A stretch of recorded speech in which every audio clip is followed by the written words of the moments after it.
आज समाजामध्ये प्रत्येक व्यक्ती हा कुठल्या ना कुठल्या त्रासामधून जात आहे, तणावामधून जात आहे. त्याला हा तणाव, हा स्ट्रेस, हे टेन्शन हे दूर करायचं असतं, पण त्याला मार्ग सापडत नाही. कारण का? तर त्याला जो तणाव आहे किंवा त्याला जो स्ट्रेस आहे, त्या स्ट्रेसचं मूळ कारण काय हा तो कधी शोधायचा प्रयत्नच करत नाही. तर तणावाचं मूळ कारण काय, त्याच्यावर उपाययोजना काय करायला हव्यात आणि याच्यावर वैद्यकीय उपचाराव्यतिरिक्त एक काही आध्यात्मिक उपाय आज मी आपल्याला या व्हिडिओमध्ये सांगणार आहे. नमस्कार, मी डॉक्टर महावीर गांधी. मी आपणा सर्वांचं स्वागत करतो माझ्या यूट्यूब चॅनल वैद्यकीय वार्तामध्ये. तर मित्रांनो, आज समाजामध्ये प्रत्येक व्यक्ती कुठल्या ना कुठल्या त्रासातून जातोय, तणावातून जातोय, टेन्शनमधून जातोय. तर प्रत्येक त्याच्या कामाच्या ठिकाणी तणाव आहे, त्याच्या कौटुंबिक विषयामध्ये तणाव आहे, नात्यांमध्ये तणाव आहे. तर हा तणाव जो आहे, तर ह्या तणावातून प्रत्येकाला मुक्ती पाहिजे. परंतु ह्या तणावातून मुक्ती जर मिळवायची असेल तर पहिलं आपल्याला काय पाहिलं पाहिजे, तर आपल्या तणावाची कारणं काय काय आहेत. पहिलं एक कारण आहे ते म्हणजे भीती. प्रत्येक व्यक्तीला आतून एक भीती वेगळी असते की त्याला असं वाटत असतं की माझं कोणी काही हिरावून घेतंय का, मला कोणी चीट करतंय का, मला कोणी त्रास देण्याचा प्रयत्न करतंय का, मला अपयश तर येणार नाही ना. तर ह्या अशा वेगवेगळ्या प्रकारची भीती जी असते, ह्या भीतीमुळे काय होतं की त्याच्या मनामध्ये एक तणाव निर्माण होतो. हा तणाव मग त्याला त्रास द्यायला लागतो. तर याचं उदाहरण सांगायचं झालं तर मी तुम्हाला एक उदाहरण सांगेल की माझा एक मित्र आहे, सदन कुटुंबातील मित्र आहे.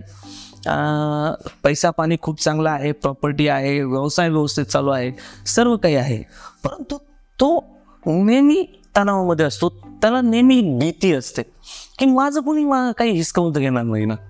त्याच्या जवळपास आता जर पाहिलं तर म्हणजे वेगवेगळ्या ठिकाणी भरपूर प्रॉपर्टीज घेतलेल्या आहेत. त्याचा व्यवसाय आणि त्याचे म्हणजे जो काही व्यवसाय आहे तो आणि त्याचं 2 मुलं असं तो व्यवसाय सांभाळतो.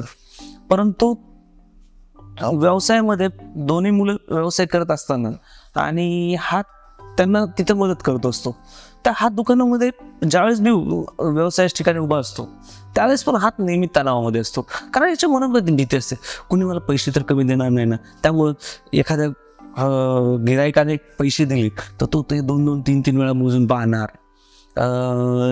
जी वस्तू दिली आहे ती 2-2, 3-3 वेळा चेक करणार. हे त्याच्या मनामध्ये भीती असते की मला फसवणार तर नाही ना कोणी. त्याच्यानंतर तोच त्याच्या ज्या काही प्रॉपर्टी आहेत त्या प्रॉपर्टीलाही दिवसभरामध्ये एक तरी कुठल्या तरी एका प्रॉपर्टीला जाऊन पाहून येणार की बाबा माझ्या प्रॉपर्टीवर कोणी कब्जा तर केला नाही ना, कोणी अतिक्रमण तर केलं नाही ना. तर ही जी भीती आहे, ह्या भीतीमुळे तो कायम तणावामध्ये असतो. तर भीती हे एक तणावाचं कारण आहे. त्याच्यानंतर दुसरं तणावाचं कारण आहे ते म्हणजे नैराश्य किंवा डिप्रेशन, फ्रस्ट्रेशन. की जेव्हा माणूस फ्रस्ट्रेट होतो किंवा एखाद्या गोष्टीमध्ये अपयश यायला लागतं की नाही यार, हे मी नेहमी करतोय, मला यशच येत नाही त्याच्यामध्ये. तर मग त्याच्यामुळे तो काय करतो की ते बऱ्याच वेळा त्या अपयशाच्या गर्ततेमध्ये असा गुंतून जातो, त्या नैराश्यामध्ये असा गुंतून जातो की त्याला त्याचा तणाव नियंत्रण व्हायला लागतो. हे दुसरं कारण आहे की फ्रस्ट्रेशन, ज्याच्यामुळं माणूस नेहमी तणावात राहतो. याचं उदाहरण द्यायचं सांगितलं तर बऱ्याच वेळा काय होतं की घरामध्ये सारखे सासू सुनाचे भांडण चालले असतात. याच्यामध्ये नेहमी नवरा पिसत असतो. तर त्याला एक त्याच्यामुळे ना तो दोघांनाही समजून सांगण्याचा प्रयत्न, सासूला म्हणजे आईला समजून सांगण्याचा प्रयत्न करतो, बायकोला समजून सांगण्याचा प्रयत्न करतो. पण प्रत्येक वेळी दोघांना समजून सांगून शेवटी परिस्थिती जशी तेच होते आणि मग तो असा फ्रस्ट्रेट होतो की यार काय करू यार यांना मी म्हणजे किती समजून सांगतोय परंतु यांच्यावर फरकच पडत नाही. म्हणजे त्याला फ्रस्ट्रेशन येतं आणि त्या फ्रस्ट्रेशनमुळे सुद्धा तो तणावात जाऊ शकतो. आता याच्यानंतर स्ट्रेसचं जे तिसरं कारण आहे ते कारण म्हणजे प्रेशर. काय होतं की आपल्याला प्रत्येक ठिकाणून अपेक्षांचं एवढं ओझं असतं की मला धंद्यामध्ये ही अपेक्षा आहे, मला धंदा एवढा वाढवायचा आहे, ही एवढं प्रेशर आहे. मग ते प्रेशर आपल्याला स्ट्रेसमध्ये नेतं. म्हणजे कुठे बाबा ही ऑर्डर कंप्लीट करायची आहे, कुठली आज धंद्यामध्ये हे एवढे ऑर्डर आल्याच पाहिजेत. हे जे व्यवसायामध्ये जे प्रेशर येतं किंवा कधी कधी नात्यामध्येही प्रेशर असतं की घरून की बाबा मला घरच्यांच्या वेगवेगळ्या मागण्या असतात, मुलांच्या मागण्या असतात, आईची मागणी असते, बायकोची मागणी असते, वेगवेगळ्या प्रकारच्या मागण्या यांच्या पूर्ण करता करता तो माणूस असा प्रेशरमध्ये येतो आणि मग त्या प्रेशरमुळे देखील त्या माणसाचा तणाव वाढत जातो. याच्यानंतर तणावाचं अजून एक कारण म्हणजे फेल्युअर. बऱ्याच वेळा काय होतं की आपण वेगवेगळी कामं करत असतो, प्रत्येक वेळी यश हे हमखास मिळेल असं कधीच नसतं. कारण अपयश ही यशाची पहिली पायरी आहे असं म्हटलं जरी असलं तरी अपयश मात्र तणाव देऊन जातं आपल्याला. तर फेल्युअर जे आहे त्याच्यामुळे हे तणाव होऊ शकतो. तर हे काही कारण आहेत की ज्याच्यामुळे आपण असं म्हणू शकतो की तणाव वाढू शकतो. तर मग आता हे जे जर कारण आहेत तर याच्यासाठी ह्या कारणांपासून आपण वाचू शकतो का? तर सगळ्यात महत्त्वाची गोष्ट एक समजून घ्या. कारण काय माहिती का, की प्रत्येक वेळी आपल्याला प्रॉब्लेम असा येतो, आपल्याला वाटतं की आपण तणावापासून मुक्ती मिळवली पाहिजे, परंतु रोजच्या जीवनामध्ये जे काही आपल्या घटना घडत असतात त्या घटनेतून काही ना काही हे प्रेशर असणार आहे, कधी फेल्युअर येणार आहे, कधी भीती वाटणार आहे, तर हे फ्रस्ट्रेशन येणार आहे. तर ह्या सगळ्या गोष्टीमुळं आपल्याला तणाव येणारच आहे. आपण तणावमुक्त होणारच नाहीत का? तर नाही, असं नाही. तणावमुक्त आपण जरूर होऊ शकतो. तणावमुक्त होण्यासाठी आपल्याला स्ट्रेस मॅनेजमेंट करायला लागेल. आता ही स्ट्रेस मॅनेजमेंट म्हणजे काय, की म्हणजे आपल्या जीवनात घडणाऱ्या घटनांना आपण कसं घेतलं पाहिजे, ते जर एक योग्य पद्धतीने त्या घटनेशी आपण डील करू शकलो. कारण काय असतं की आपण प्रत्येक गोष्टीला रिॲक्ट कसं करतो. म्हणजे उदाहरणार्थ मी तुम्हाला एक सांगेल की रस्त्याने आपण चाललेलो आहोत, तर रस्त्याने चालता काय होतं की कोणाच तरी धक्का लागतो आपल्याला आणि आपल्याला राग येतो की यार ह्याने मला धक्का का मारला. मग आपण त्याच्याशी भांडण करत बसतो. तर मग ती जी रिॲक्शन आहे, म्हणजे आपण त्या व्यक्तीशी जी रिॲक्ट करतो की भांडण करायला सुरुवात करतो, हे आपल्याला तणाव वाढवू शकतं. तर मग अशा वेळी आपली रिॲक्शन काय असली पाहिजे, ठीक आहे सॉरी म्हटलं, ओके यार ठीक आहे चलो, आणि निघालो आपण. आपलाही मानसिक तणाव कमी होऊन जाईल आणि समोरच्याचाही मानसिक तणाव कमी होऊ शकतो. म्हणजे आपल्या जीवनात घडणाऱ्या घटना ज्या आहेत त्या घटनांबरोबर आपण रिॲक्ट कसं करतो याच्यावर स्ट्रेस मॅनेजमेंट होऊ शकते. आता पहिलं जे मूळ कारण आहे की भीती, तर भीती ही ह्याची स्ट्रेस मॅनेजमेंट कशी करायला पाहिजे याचं थोडंसं मी आध्यात्मिक सांगेल तुम्हाला. म्हणजे ॲक्च्युली कसं असतं की सगळ्या गोष्टी शास्त्रीयदृष्ट्या नाही पाहिल्या जाऊ शकत आपण. म्हणजे आपल्याला काही आध्यात्मिक लेवलला देखील विचार करायला हवा. भीती की जर बाबा मी हे केलं तर अपयश येईल का, मी हे केलं तर मला कोणी काही करेल का, मला हा माझा काही चट्टा काढेल का, तो मला त्रास देईल का, ही जी भीती आहे ही भीती तुम्ही सोडून द्यायला शिका. कारण एक भगवद्गीतेमध्ये अध्याय सांगितलं, भगवद्गीतेमध्ये एक श्लोक आहे, तुम्हाला तर माहितीच असेल, तो ऐकलाही असेल तुम्ही बऱ्याच वेळा, कर्मण्येवाधिकारस्य मा फलेषु कदाचन. बरोबर. तर कर्मण्येवाधिकारस्य मा फलेषु कदाचन म्हणजे काय, की तुम्ही तुमचं कर्म करा, फळाची चिंता तुम्ही करू नका. तुम्ही जर कष्ट केले आहेत तर तुमचं फळ तुम्हाला त्याच्या मोबदल्यामध्ये मिळणार आहे. मी माझं काम केलंय, मग आता मी याची भीती का बाळगू, मी तर काम करून गेलोय. जे होणार आहे, जे घडणार आहे ते घडणारच आहे. आणि त्याची कितीही तुम्ही भीती बाळगली, म्हणजे जसं की एखादा मुलगा परीक्षेला बसत असतो, तो भरपूर अभ्यास करतो, तो परीक्षेला जातो, पेपर लिहितो, पेपर लिहून घरी येतो आणि तिथून पुढे महिना, 1.5 महिना, 2 महिने जे काही लागणार असतात निकालाला, तेवढ्या पिरियडमध्ये त्या मुलाने जर हे टेन्शन घेत बसला की मी फेल तर होणार नाही ना, मी फेल तर होणार नाही, तर तो जो काही 1-1.5 महिना, 2 महिना जो काही निकालाचा पिरियड आहे तो पूर्णपणे त्याच्या तणावामध्ये जाईल. बरं, त्याच्या टेन्शन घेण्याने, त्याच्या तणाव घेण्याने त्याच्यावर काही फरक पडणार आहे का? काहीच नाही. एक नव्या पैशाचा फरक पडणार नाही त्याच्या निकालावरती. जे त्याने पेपरमध्ये उत्तर लिहिलेली आहे त्याची जर उत्तर बरोबर असतील तर त्याला मार्क्स मिळणार आहेत, तो पास होणार आहे, तो डिस्टिंग्विशनमध्ये येऊ शकतो, तो मेरिटमध्ये येऊ शकतो. आणि जर त्यांनी लिहिलेलं नसेल तर तो फेल होणारच आहे. म्हणजे जे घडणार आहे ते तर घडणारच आहे. मग जो 1-1.5 महिना विनाकारण टेन्शनमध्ये घालवायचा, आपल्या जीवनातले चांगले सुखाचे क्षण आपण वाया घालायची. म्हणजे वर्षभर आपण अभ्यास केलाय, शाळेमध्ये गेलोय, कॉलेजमध्ये गेलो, वर्षभर आपण खूप कष्ट केलेत, आणि आता ह्या परीक्षा झाल्यानंतर 2 महिने आपल्याला, म्हणजे अगदी शासनाने म्हणा किंवा आपल्या कुटुंबाने म्हणा आपल्याला सुट्टी 2 महिन्याची दिली, तर एन्जॉय इट. कवर टेन्शन घेणार, आणि तुमचं टेन्शन घेण्याने निकाल बदलणार आहे का? नाही बदलणार. तर तुम्ही सगळ्यात महत्त्वाची गोष्ट, कधी ज्यावेळेस पण अशी भीती वाटायला लागली त्यावेळेस फक्त एकच वाक्य आठवायचं, कर्मण्येवाधिकारस्य मा फलेषु कदाचन. म्हणजे मी माझं कर्म केलेलं आहे, आता जे फळ मिळायचं असेल ते मला मिळेल. मी जर चांगलं केलेलं असेल तर मला चांगलं फळ मिळेल, मी जर खराब केलेलं असेल तर मला खराब फळ मिळेल. आणि तिथंच ते गोष्ट सोडून द्यायला हवी. तर या पद्धतीने जर तुम्ही वागले तर 100% नक्कीच तुम्हाला ह्या भीतीमुळे येणारा जो तणाव आहे त्याच्यापासून तुम्हाला मुक्ती मिळू शकते. त्याच्यानंतर दुसरी गोष्ट, अजून एक स्ट्रेस मॅनेजमेंटमध्ये मी तुम्हाला सांगेल की ती म्हणजे स्वीकार करायला शिका. काय होतं की बऱ्याच वेळा आपण प्रत्येक गोष्ट एक मनामध्ये योजलेली असते की नाही ही गोष्ट अशी अशी झाली पाहिजे, ती गोष्ट तशी तशी झाली पाहिजे. परंतु प्रत्येक वेळी तुम्ही जसं ठरवलं आहे त्या पद्धतीने होणं कधीच शक्य नाही. कारण तुमच्या हातातल्या गोष्टी तुम्ही तुमच्या पद्धतीने करू शकता, परंतु ज्या गोष्टी तुमच्या हातात नाही, जे दुसरं कोणी काहीतरी करणार आहे, जसं की बाबा आता तुम्ही घरी गेल्यानंतर तुमची बायको तुम्हाला ग्लासभर पाणी देणार आहे. आता तुम्ही मस्त अपेक्षा ठेवून गेले की बाबा तुम्ही ठरवलं होतं की बाबा हे मला घरी गेल्यानंतर आता मी एवढा थकून दिवसभर काम केलंय मी आता घरी जाणार आहे आणि घरी गेल्यानंतर मला आता माझी बायको मला गेल्या पाण्याचा ग्लास आणून देईल, त्याच्यानंतर मला चहा आणून देईल, त्याच्यानंतर मी हातपाय तोंड धुईल, त्याच्यानंतर बायकोनी गरम गरम स्वयंपाक केलेला असेल मग मी ते जेवेल, मग त्याच्यानंतर मी आराम करेल, हे तुम्ही तुमच्या मनामध्ये ठरवलेलं असतं. परंतु बऱ्याच वेळा काय होतं की तुम्ही घरी जाता, तुम्ही दिवसभर कष्ट केले आहेत, कष्ट केल्यानंतर तुम्ही घरी जाताय, तुम्ही तुमच्या जागी योग्य आहात, परंतु घरची परिस्थिती काय आहे तुम्हाला कधीच माहीत नसतं.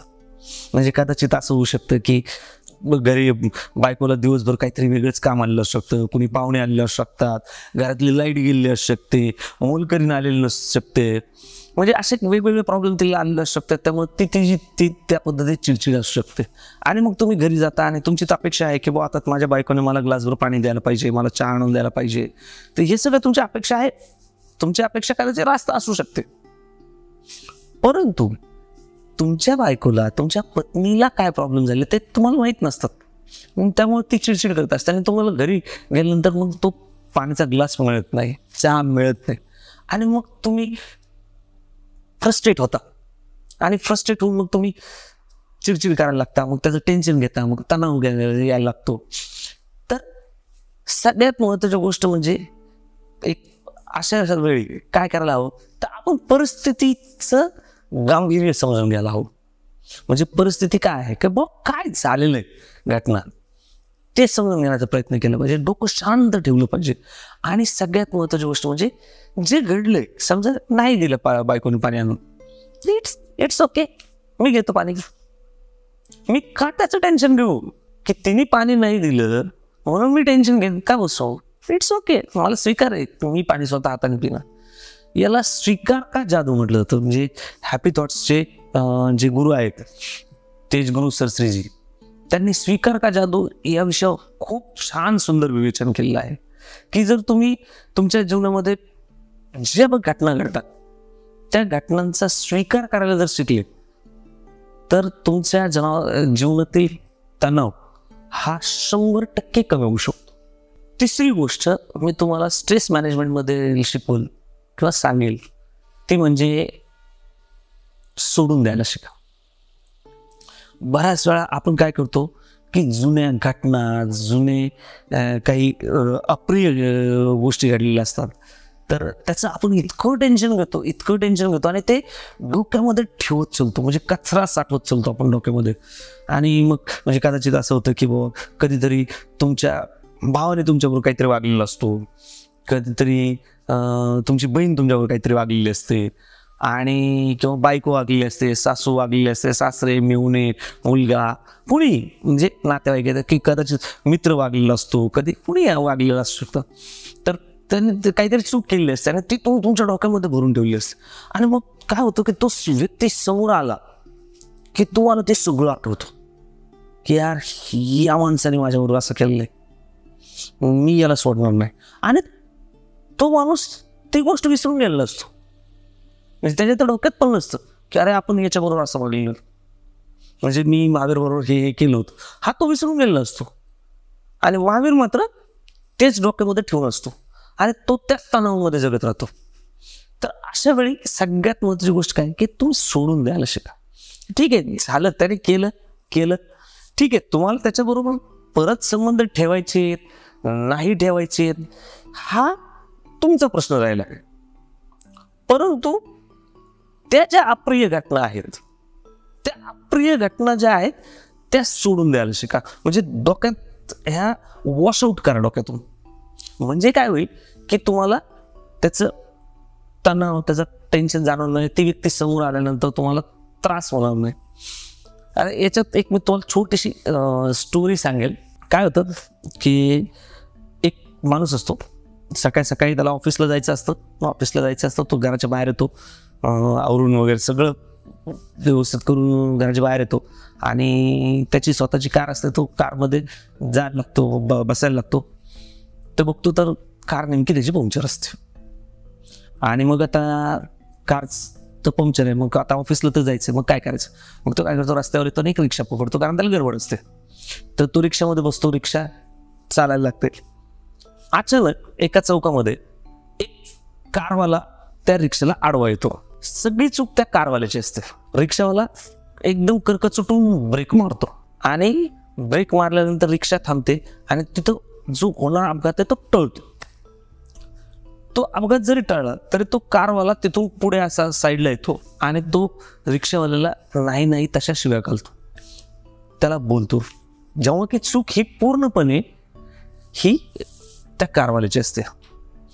तरी मग त्यावेळी तो रिक्षावाला काय करतो, तो कारवाल्याचं सगळं ऐकून घेतो आणि वरून त्याला सॉरी म्हणतो की बाबा सॉरी, चुकलं माझं. आणि मग त्याच्यानंतर तो कारवाला निघून जातो आणि हा रिक्षावाला पुढे निघतो. तर हा पाठीमागे बसलेला जो माणूस असतो तो मग त्याला विचारतो, का रे तुझी एक नव्या पैशाची चूक नव्हती तरी तू त्या कारवाल्याचं ऐकून कसं घेतलं? कारण 100% तो आडवा आला होता आणि तरी तोच तुला बोलला, तुला शिव्या दिल्या आणि तो निघून गेला आणि तू ऐकून घेऊन उलट सॉरी म्हणून तू पुढे निघालास. तर तुला तुझी चूक असताना तू कसं काय त्याचं ऐकून घेतलं? तर त्यावेळेस रिक्षावाला जो आहे, जो कमी शिकलेला आहे, हा उच्च शिक्षित माणूस आहे, तो कमी शिकलेला रिक्षावाला सुद्धा त्या माणसाला ज्ञानाची खूप मोठी गोष्ट सांगतो. आणि ती गोष्ट म्हणजे तो म्हणतो की साहेब, आज प्रत्येक जण तणावात आहे, प्रत्येक जणाचं कुठं ना कुठं काही ना काही भेनसलेलं आहे, त्याच्या मनामध्ये राग आहे आणि तो राग त्याला कुठेतरी बाहेर काढायचा. म्हणजे कदाचित असं होऊ शकतं म्हणे की हा कारवाला जो आहे तो आता घरातून निघताना बायकोबरोबर भांडण करून आलेला असेल आणि हा बायकोला काहीच बोललेलं नसेल, बायकोचेच बोलणे ऐकून आलेलं असेल आणि तिथं त्याचा राग असू शकतो की यार मग माझी बायको मला विनाकारण बोलली आणि तो त्याला राग कुठेतरी काढायचा होता. तर म्हणे तो रागाचा कचरा तो त्याच्या डोक्यात घेऊन आला होता तो कारवाला आणि तो कचरा त्याने तो माझ्यावर फेकलास. तर तो कचरा मी घ्यायचा की नाही घ्यायचा हा माझा अधिकार आहे म्हणे साहेब. तो मी ठरवेल की हा कचरा मला घ्यायचा आहे की नाही घ्यायचा. त्याने जरी फेकला असेल तरी तो मला घ्यायचा नाहीये. त्याच्यामुळे मी त्याला सॉरी म्हटलो आणि जा म्हटलं. याच्यामध्ये झालं काय, त्याच्या डोक्यातला कचरा बाहेर निघाला आणि मी तो कचरा घेतला नाही. म्हणजे तोही तणावमुक्त झाला आणि मीही तणावमुक्त. हे सगळं बोलणं ऐकल्यानंतर हा जो पाठीमागे बसलेला माणूस असतो त्याला कळतं की अरे हा अशिक्षित माणूस मला किती मोठी शिकवण देऊन गेला. तर ही शिकवण आपणही घेणं गरजेचं आहे. तुम्ही सोडून द्यायला शिका की जीवनामध्ये कचरा डोक्यात नका ठेवू. काय होतं की बऱ्याच वेळा बऱ्याच घटना घडतात, अप्रिय घटना असतात त्या, आणि आपण त्या वर्षानुवर्ष आपल्या डोक्यामध्ये ठेवून ते तणावामध्ये राहत असतो. त्यामुळे सोडून द्यायला शिका. याच्यानंतर स्ट्रेस मॅनेजमेंटसाठी मी अजून काही गोष्टी सांगेन, ते म्हणजे कामाचं नियोजन करायला शिका. म्हणजे आपण जे प्रेशर घेऊन चालतो कामाचं, त्या प्रेशरचं डिस्ट्रीब्युशन व्हायला हवं. कारण प्रेशरनी काम नाही होणार कधीच. तुम्ही कामाचं नियोजन जर प्रॉपर केलं तर 100% तुमचं प्रेशर कमी होईल. तर कामाचं नियोजन करायला शिका. की एक अमेरिकेमध्ये एक घटना घडली. म्हणजे एका शाळेमध्ये एका शिक्षकाने एक प्रयोग केला होता. तर त्याने काय केलं की त्याच्या वर्गातले 20 मुलं जे असतात त्या 20 मुलांना तो सगळ्यांना एकच काम देतो की बघ तू करायचं. सगळ्यांना सेम काम दिलं असतं त्याने. आणि त्याच्यातले म्हणजे सगळे मुलं कामाला सुरू करतात, परंतु त्याचं एक आणि सगळ्यात महत्त्वाची गोष्ट की त्या मुलांना सगळ्यांना त्याने 1 तासाचा वेळ दिलेला असतो की 1 तासात तुम्हाला सगळ्यांना हे काम करायचं आहे. म्हणजे प्रत्येकाने सेपरेट काम करायचं आहे. तर सगळे मुलं आपले कामाला लागतात, जुमतात कामाला बैलासारखे. त्यावेळेस त्या शिक्षकाचं एका मुलाकडे लक्ष होतं की अरे म्हणे सगळे काम करतात आणि हा काहीतरी वेगळंच करतोय.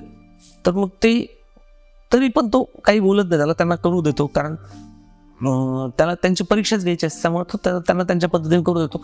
तो काही त्याला गाईड करण्याचा प्रयत्न करत नाही. आणि सगळ्यात शेवटी मग झाल्यानंतर शेवटच्या 10 मिनिटांमध्ये तो मुलगा जो आहे तो काम इतकं फटफट फटफट फटफट करून मोकळा होतो की ह्यांच्यापेक्षा 2 मिनिटं अगोदर आहे सगळ्यात त्याचं एकट्याचं काम होतं.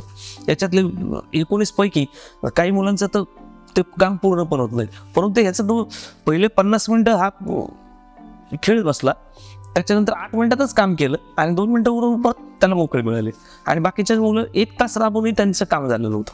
मग त्याच्यानंतर त्या शिक्षकाने त्या मुलाला विचारलं की म्हणजे तो 8 मिनिटात काम केलं कसं काय, जिथं की हे काम करायला सगळ्या मुलांना 1 तास पण पुरला नाही लवकर, तू इतक्या कमी वेळेत कसं काय केलं, कारण पहिले तर तू टाइमपास करत बसला.